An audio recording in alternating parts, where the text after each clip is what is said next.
네, 불자님들 반갑습니다. 오늘은 부처님 제자 가운데 부처님 제자이긴 하지만 또 부처님 제자 중에 사리불 존자가 있거든요. 사리불 존자의 제자가 됩니다. 사리불 존자의 제자 중에 제일 유명한 분은 라울라 존자죠. 라울라 존자지만 이번엔 라울라 존자 말고 균제 삼위에 대한 이야기를 해드리도록 하겠습니다. 이제 그 균제 삼위 같은 경우 전생 이야기가 있어요. 이 전생에 대한 이야기를 듣고 나야 지금의 균제 삼위에 대해서 정확히 알게 되거든요. 균제 삼위 같은 경우는 이제 전생에 스님이었어요. 스님이었는데 훌륭한 삼장이었어요. 그러니까 삼장이 되었다는 의미는 굉장히 경율론에 다 해맑게 이렇게 잘 안다는 거거든요. 그러니까 서가모니 부처님 나기 전 가섭 부처님 시절, 그러니까 우리가 서가모니 부처님 다음 부처님은 어떤 분이죠? 미륵 부처님. 그러면 서가모니 부처님 전 부처님은 가섭불인 거예요. 그 가섭불 시대에 삼장 법사였지. 그래서 경율론에 해박한 훌륭한 스님이긴 했으나 그때 당시에 마하라 존자라는 분이 계셨어요. 이 스님은 공부를 많이 하고 아라한의 경지까지 오른 분이에요. 그런데 타고난 음성이 그렇게 좋지가 않았어요. 우리도 지금도 보면 연불은 좀 타고나는 게 많은 것 같아.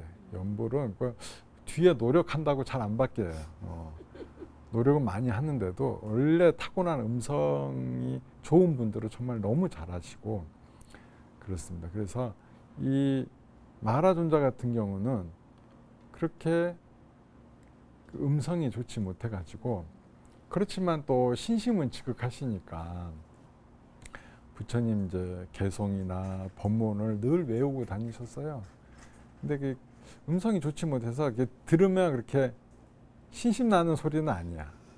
뭐가 탁하고 이렇게 거칠고 이래가지고 별로 듣고 싶지는 않아. 근데 지나가던 이 삼장 되는 스님이 이 스님이 나이는 또 훨씬 젊었어요. 젊은데 머리가 똑똑했던 거지. 똑똑해서 삼장의 지위까지 올랐지만 지나가다 보니까 이제 삼장의 지위 올랐으니까 주위에서 굉장히 존경을 받거든요. 삼장 정도 오르면 주로 법사로 많이 초대를 받아요. 그러니까 법문을 해달라는 요청을 많이 받아. 그러니까 자연스럽게 이렇게 상이 올라가고 생기게 돼 있어요. 근데 지나가면서 이렇게 가다 보니까 어떤 이제 잘 모르는 스님, 이제 몰랐던 거지. 모르는 스님이 연보를 하는데 너무 음성이 탁한 거예요. 탁하고 별로 듣기도 싫어. 듣기 싫어갖고 가서 이제 한마디 했습니다. 스님, 스님 음성이 너무 탁하고 꼭 그 연불 하는 게 개가 짖는 것 같습니다. 이런 거야. 그러니까 말을 해도 좀 가려서 해야 되는데 말을 너무 좀 험하게 했어. 그렇지 않아요? 그러니까 이 스님께서 듣더니 스님은 내가 누군지 아십니까? 그러니까 알긴 알아. 이제 어떤 분인지 대충은 아는 거지. 근데 정확히는 모르는 거지. 그러니까 이 스님께서 뭐라 하시냐면, 나는 더 이상 윤회하지 않는 지위에 오른 사람이다. 그리고 나는 오랫동안 공부했고 모든 과위를 마쳤다. 이렇게 얘기를 한 거예요. 그러니까 그 말은 뭐예요? 아란이라는 거잖아요. 그러니까 이 스님이 깜짝 놀란 거야. 그 정도까지 오른지는 몰랐던 거지. 자기가 좀 가리킬 수 있는, 연불 못하는 겁니까? 늦깎이인가? 뭐 아무튼 좀 그랬어. 그래서 뒤늦게 반성을 했어요. 스님, 제가 큰 잘못을 했습니다. 제가 저의 이 죄를 참여하겠습니다 하니까 스님께서 또 받아주세요. 받아주셨어. 참여를 잘 받아주시고, 그리고 또 한마디 해주세요. 이제 본문을 또 해주시는 거예요. 사람은 이렇게 항상 경솔하게 다른 이의 말을 함부로 해서는 안 된다. 그러니까 입을 잘 다스리라는 거지. 또 그걸 또 깊이 새겼어요. 깊이는 새겼는데 이제 그 생이 마친 다음에 이 스님 면불 아라한 보고, 그러니까 그냥 높은 스님한테 목소리가 꼭 개 짖는 소리 같다 했잖아요. 이 과보가 오는 거예요. 근데 이 과보가 뭘로 왔냐면 개 본인이 개가 되는 걸로 과보가 온 거예요. 아우, 엄청나게 큰 과보가 온 거지. 근데 이것도 한두 번 온 게 아니고 무려 500생 동안 개가 된 거지. 500생 동안이야. 너무 오랜 세월을 개가 된 거예요. 그런데 이제 500생째 어떤 이제 개로 태어나냐면 상인이들이 있어요. 이제 무역을 다니는 상인들이 있는데 이 상인들의 우두머리가 키우는 개로 태어났어. 그것도 하얀 개로. 이 상인 우두머리니까 풍족하고 부유하잖아요. 이런 그 사람들은 애완동물 많이 키우잖아. 그러니까 되게 이뻐해서 이 상인이 하얗고 이쁘고 귀여워하고, 그리고 이제 먹을 것도 잘 줬지. 근데 그 상인을 따르는 수많은 상단도 있을 거고 또 거기에 또 하인들도 딸려 있을 거 아니에요. 근데 보니까 먹을 거를 보니까 아니, 본인들 먹는 것보다 개가 더 잘 먹어요. 개보다 못한 음식을 먹는 거지. 기분이 안 좋아. 기분이 안 좋은데, 그러니까 뭔가 이 고용주에 대해서 별로 안 좋은 거예요. 저 개나 이뻐하고. 그런데 이렇게 보니까 이 개가 다음날 사람들 주려고 고기랑 이런 거를 이렇게 준비를 해놨는데 얘가 아침에 이게 보니까 이놈이 먼저 먹어버린 거예요. 사람들 먹을 고기를. 그러니까 안 그래도 기분이 나쁜데 이 사람들 보니까 자기들이 먹을 거까지 탐낸단 말이지. 그러니까 이제 화가 나가지고 그 상인 대장 모르게 몇 명이 가서 개를 후드로 팬 거예요. 그래서 다리가 다 부러졌어. 다리가 다 부러져 채로 있는 걸 또 집어 던져버렸어요. 계곡에. 집어 던지고 떠나버렸어요. 그러니까 모르게 한 거지. 그러니까 상인 대장이 열심히 흰 개를 찾았어요. 찾았는데도 뭐 아무도 다 입 탁 닫고 사니까 이거 어디 도망갔나 이러고 그냥 떠났어. 그 자리에. 그런데 사리불 존자가 쭉 이렇게 세상을 돌아보면서 중생을 구제할 리가 없나 이렇게 보니까 그 개가 죽어가고 있는 거야. 죽어가고 있는데 전생의 얼추 다 했어. 전생의 업이 다. 그래서 사리불 존자가 찾아갑니다. 찾아가서 그 개한테 먹을 걸 먼저 주고 먹을 걸 먼저 주고 치료도 해주고 약도 발라주고, 그래서 한 일주일 동안 또 데리고 있으면서 법문을 해줘요. 이 개한테. 근데 이 개가 500생 동안 개였잖아요. 과거의 업이 이제 다 녹았단 말이죠. 거의 다 녹을 때쯤 되니까 그때쯤에 사리불 존자의 법문을 듣고 나니까 이젠 마음이 확 열렸어요. 마음이 열리고 부끄러워하면서 목숨을 마치게 됩니다. 그러니까 너무 많이 맞아갖고 이제 목숨을 살릴 수는 없었어. 그냥 이제 걔가 죽었어. 죽고 나서 이제는 사람 몸으로 태어나요. 왜냐하면 사리불 존재 본문을 들었기 때문에. 사람 몸으로 태어났는데 누구네 집으로 태어나냐면 쿤티 바라문네 집의 자식 아들로서 태어나게 됩니다. 이제 좀 갓난애도 지나고 이렇게 사리불 존재가 그 집 앞을 쓱 지나가요. 근데 그 집 아버지가 나오는 거예요. 쿤티 바람이 나와서 그 집이 불자였거든요. 불자여서. 근데 사리불자는 연세가 좀 많이 드셨을 때예요. 존자님은 왜 이렇게 혼자만 다 찾고 다니십니까? 상자 없으십니까? 시자할 사람도 없으십니까? 하니까 내가 지금은 상자나 시자할 사람이 곁에는 없습니다. 이러니까 혹시 그러면 그 집에 아들이 있으면 저한테 보내주시죠. 이랬어요.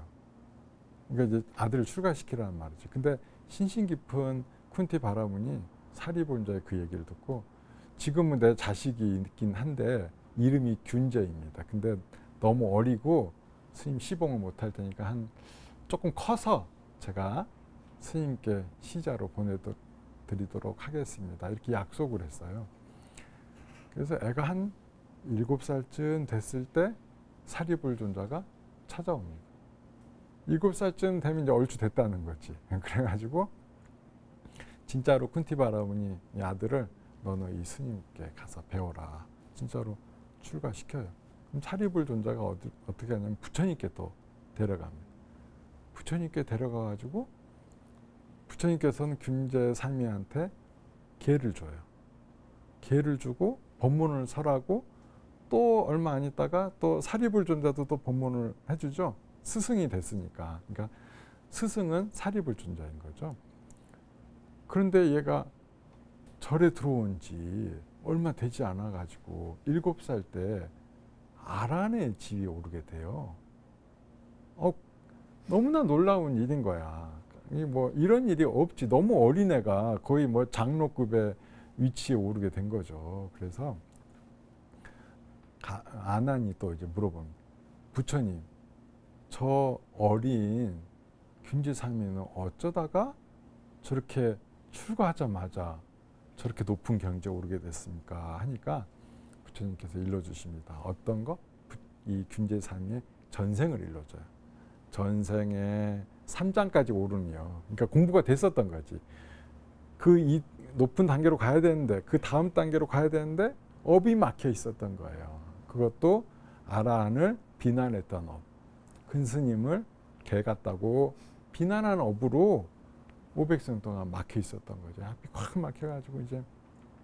근데 그 업이 다 하고 나니까 이제 지견이 열리는 거죠. 업을 다 했으니 이제 3장 다음 단계. 그 다음에 바로 아라는 단계에 오르게 된 겁니다. 그 얘기를 쭉 해줘요. 그리고 이제 균제삼이도 자기가 이제 아란이 됐잖아요. 그리고 나니까 자기 전생을 한번 쭉 살펴봐요. 전생을 쭉 살펴보니까 자기가 죽어가는 것을 사리불 존자님 덕분에 목숨 뭐 며칠 좀 더 목숨 연장하고 그리고 법문 들어서 더 이상 짐승의 몸을 받지 않는 그 위치까지 오르게 된 거죠. 그러니까 이때 혼자 약속을 합니다. 어떤 약속을 하냐면 삼위가 돼야 스승을 모시고 스승 밑에서 배우는 거거든요. 그래서 나는 영원히 사리불 존자의 제자로서 그 곁을 떠나지 않겠다. 사리불 존자님이 이 열반에 드시기 전까지 나는 스님 곁에 머무르기 위해서 나는 삼위계로서만 만족하고 비구계를 받지 않으리라 한 거예요. 원래 비구면 떠나야 되거든요. 근데 비구지만 비구가 안 되고 그냥 삼위로서 계속 삼위니까 더 배워야 되거든. 그래서 삼위의 이름을 갖게 된 거죠. 그래서 후대에도 계속 균제삼위라고 부르는 것이 비구기를 안 받았거든. 나이가 70 됐어도 삼위였어요. 그래서 균제삼위가 된 거예요. 이렇게 사리불 존자를 잘 모셨지. 근데 사리불 존자도 연세가 드시고 부처님께서도 연세가 드시고 부처님께서 어떤 말씀을 하시냐면 내가 곧 이제 열반에 들겠다라고 말씀을 하세요. 그러니까 사리불 존자가 균제삼위하고 함께 부처님 전에 와서 뭐라고 하냐면 부처님 저는 부처님께서 열반에 드시는 거를 차마 제가 눈 뜨고 볼 수가 없습니다. 그러니 제가 먼저 열반에 들겠습니다라고 허락을 구해요. 그래서 부처님께서는 허락을 해주십니다. 그래서 균제삼위를 데리고 마가닥으로 가요. 마가닥으로 가서 거기 도착을 하니까 그 균제삼위한테 이렇게 얘기를 해요. 사리불 존자가 너는 이제 내가 세상의 인연을 다하고 열반에 들리라는 거를 널리 알려라 이래요. 균제삼위가 마을마다 다 다녀요. 저희 스승님이신 사리불 존자께서 이제 세상의 인연을 다 마치시고 열반에 들려 하십니다. 인연이 있는 분들은 가서 찾아뵈십시오 이랬어요. 그랬더니 뭐 아자세 왕부터 해서 수많은 백성과 신하들이 다 와서 스님을 친견하고 사리불 존자 다 법문을 또 다 해줘요. 이런 얘기가 여러 법문을 잘 해주고 사람들의 의심이 없는 경지까지 딱 해준 다음에 열반에 드십니다. 그 다비식을 또 균제삼위가 다 지켜요. 그리고 열반에 드신 뒤에 사리가 나와요. 그것을 바루에 담아가지고 부처님께 옵니다. 부처님께 와서 부처님 사리불 존자께서 열반에 드셨습니다라고 부처님께 또 고하게 돼요. 그래서 부처님께서는 굉장히 안타까워하시면서 목곤룡과 그 사리불이 나보다 먼저 열반에 든 것은 내 양팔이 떨어져 나간 것보다 더 큰 아픔이고 슬픔이다라고 얘기를 하십니다. 그렇게 그런 훌륭한 분을 이제 마지막 열반에 들 때까지 잘 모셨던 분이 균제 삼위가 되는 거죠. 스님, 비구 스님과 삼위 스님 차이는 어떤 게 있습니까? 아, 네네. 삼위는 이제 계율의 차이거든요. 비구와 삼위를 구분하는 것은, 그러니까 삼위는 약간 학습의 단계예요. 그래서 스승 밑에 의지해서 그 스승 곁에 머무르면서 공부를 잘 해야 되고, 계도 10가지 계만 받습니다. 그래서 계율을 10가지만 지니고 있고요. 비구 스님은 구족계라는 걸 받습니다. 이제 구족이라는 건 갖추었다는 거거든요. 스승으로서의 자격을 갖추었다는 것을 의미해요. 그래서 구족계를 받으면 250가지의 비구 스님들 같은 경우 계율을 지니게 됩니다. 그래서 삼위와 비구를 구분하는 것은 계율의 차이다. 계율의 숫자에 따라 이렇게 삼위 10개를 받느냐, 비구 250개를 받느냐의 차이가 있습니다. 그리고 삼위는 아직 공부해야 되고 학습해야 되는 단계이기 때문에 배울 게 많아요. 배울 게 많고 또 제약도 많습니다. 비구 스님이 오면은 항상 자리도 양보해야 되고 또 그 스승으로서 잘 모셔야 되고 또 그런 것들이 있죠. 그래서 삼위 기간은 보통 예전에는 이제 삼위가 된다는 것은 이제 한 4년, 5년. 부처님 당시에는 그런 뭐 4년, 5년 구분은 없었고요. 나이가 성년이 되면 바로 비구계를 줬고요. 그때는 조금 일찍 출가했었으니까. 지금 우리 이제 종단에서는 대략 한 4년 정도가 학습기, 강원이나 승가대학에서 일정 과정의 이력을 마치게 되면은 비구계를 주죠. 그래서 계를 잘 갖추면 갖췄다는 거예요. 구족했다. 그래서 그런 계를 받는 게 중요해요. 우리 스님들은 비구계를 꼭 받아야 돼요. 근데 이 균제 삼위 같은 경우는 위치가 어떤 위치였어요? 3인데 아란이 된 거야. 그래서 굳이 구족계를 안 받아도 모든 자격을 갖춘 거지. 왜냐하면 그 구족계를 갖춰서 자신을 잘 제어하고 계율을 잘 지켜야, 계를 지키고 정에 잘 들어야 지혜를 구족하고 성불의 길로 가는데 이미 성불의 길이 올라선 거죠. 그러니까 그 단계를 뛰어넘으셨다라고 볼 수 있습니다. 그래서 우리가 스승을 어떻게 잘 모셔야 되느냐 할 때는 균제삼위처럼 모시라라고 가르쳐주고 있습니다. 왜냐하면 균제삼위 같은 경우는 본인이 구족 이미 높은 경지잖아. 아란의 경지면 본인이 스승이 돼서 많은 제자를 거느려야 되잖아요. 그런데 이분은 뭘 하셨다? 스승을 모시는 데 더 집중했다. 비구계도 안 받고. 그런데 사실은 이게 그 스승이 되는 사리불 존자의 가르침이기도 했어요. 왜냐하면 사리불 존자는 부처님을 정말 지극정성으로 잘 모셨거든요. 그런데 사리불 존자한테는 또 한 분의 스승이 있어요. 그게 누구냐면 아싸지 비구. 왜냐하면 그 처음 부처님의 법문을 들었던 오비구 중에 한 분인데 아싸지 비구가 탁발하러 가는데 위가 너무 완벽해. 걷는 모양새, 말하는 모양새 하는 게 이거는 정말 본인이 높은 경지 아니면 훌륭한 스승 밑에 잘 배운 스님이다라는 것을 보고 그 모습만으로 감동을 받습니다. 그래서 당신은 어떤 분을 스승으로 모시고 있습니까? 하니까 나는 부처님의 제자입니다. 하게 돼서 그럼 저도 스승님께 가르침을 받고 싶습니다 해서 불자가 되는 거거든요. 그래서 나중에는 아사지 존자가 동쪽에 있다 그러면 동쪽에도 절을 하고, 아사지 존자가 서쪽에 있다 그러면 서쪽에도 아침마다 이렇게 절을 했어요. 아침마다. 다른 사람들이 이상하게 쳐다볼 정도로. 그 정도로 사리불 존자는 스승의 가르침을 잘 따르고 잘 행했던 거죠. 그러니까 균제사미도 자연스럽게 스승님의 가르침을 온전히 받아들인 거죠. 우리 불자님들도 이렇게 균제사미처럼 스님 한 분 정도는 꼭 스승으로 모셨으면 좋겠습니다.